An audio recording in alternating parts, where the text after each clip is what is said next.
So what are we talking about? An acquisition of Greenland? Are you going to pay for it? I mean, we're talking about it's really being negotiated now, the details of it, but essentially it's total access. It's there's no end, there's no time limit.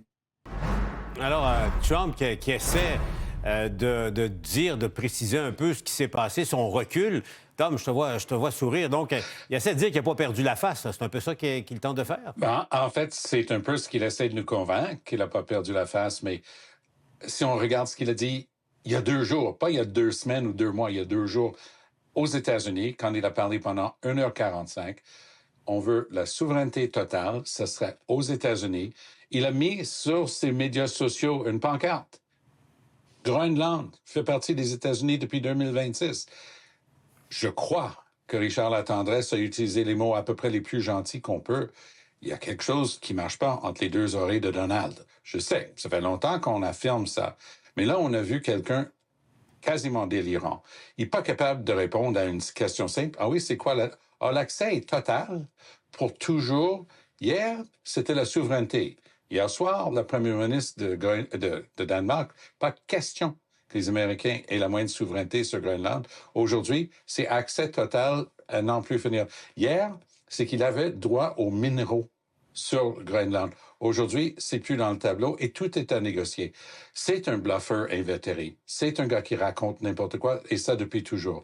Mais cette fois-ci, son bluff a été collé par un petit pays, le Danemark, mais l'Europe en entier, puis l'OTAN en entier, en dehors, évidemment, des États-Unis. Ouais. Et là, il est en train de reculer. Et là, il est très dangereux.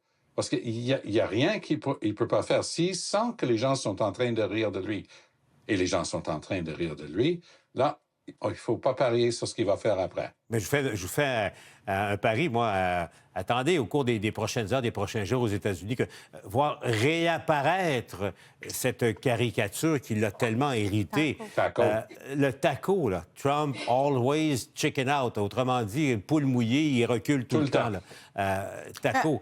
En passant, il y a quelques jours à peine, dans les grandes manifestations qui ont secoué les rues de Téhéran en Iran, il est sorti publiquement pour leur dire « Tenez bon, l'aide arrive ». Ouais. Ces personnes-là, il y en a qui sont mortes pour les paroles de Donald Trump qui leur a dit « Je m'en viens vous secourir », puis tout le monde attendait une action américaine. Ils vont être exécutés, ces personnes-là, parce que Donald Trump leur a dit « Tenez bon, j'arrive ». Il n'est jamais venu. Ce n'est pas la première fois, et des fois, c'est plus fatal et dramatique que cette fois-ci. Stéphane, je reviens on l'entendait tout à l'heure, le gouverneur de Californie là, qui s'est déplacé à Davos pour attaquer frontalement Trump et il distribuait des genouillères aux grands dirigeants d'entreprises qui étaient sur place, là, étant donné que vous êtes toujours à genoux devant lui. Il vendait 100 $, c'est ça? Et puis, il distribuait ça un peu partout. Je me trompe ou il y a quelque chose qui a changé depuis quelques jours? Là. Tu sais, je mets bout à bout, oui, le discours de Mark Carney, mais qui avait été précédé de celui d'Emmanuel Macron. Le fait que les dirigeants de Davos là, invitent et donnent toute cette tribune à Newsom, je vous assure qu'il s'est livré à une attaque. J'ai rarement vu quelqu'un se faire démolir comme Newsom a démoli Trump aujourd'hui. À l'évidence, il y a au niveau international, littéralement, là, une éradication de l'influence américaine. Il ne reste à l'Amérique actuellement que son rapport de force. Alors, et ils vont continuer à l'utiliser, mais c'est tout ce qu'il reste. Alors, l'action de M. Trump, elle est dramatique. Quant aux genouillères, Paul, c'est sûr que les grandes compagnies vont rester agenouillées, mais j'aurais tendance à dire à M. Newsom, il y aurait intérêt à amener ces genouillères aux États-Unis, parce que pour lire la presse américaine, encore toute la fin de semaine, il y a, oui, là, certains commentaires, certaines allusions, mais pas à la hauteur du mépris qui est manifesté par M.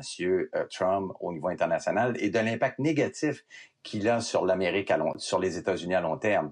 Donc, je pense qu'il, tant à l'intérieur du Parti démocrate que du Parti républicain, on laisse encore faire M. Trump malgré tout le dommage qu'il cause. Ce qui va nous sauver, Paul, peut-être, c'est que les dommages internes commencent à être plus importants. Parce qu'au niveau international, il doit y avoir même pas 1% d'Américains qui sait où est le Groenland. Alors, par contre, ils savent très bien actuellement que le coût de la vie les frappe de façon très difficile. C'est la première fois dans les sondages, Paul, qu'on voit d'ailleurs que la question liée à l'immigration n'est plus la première préoccupation, les deux premières.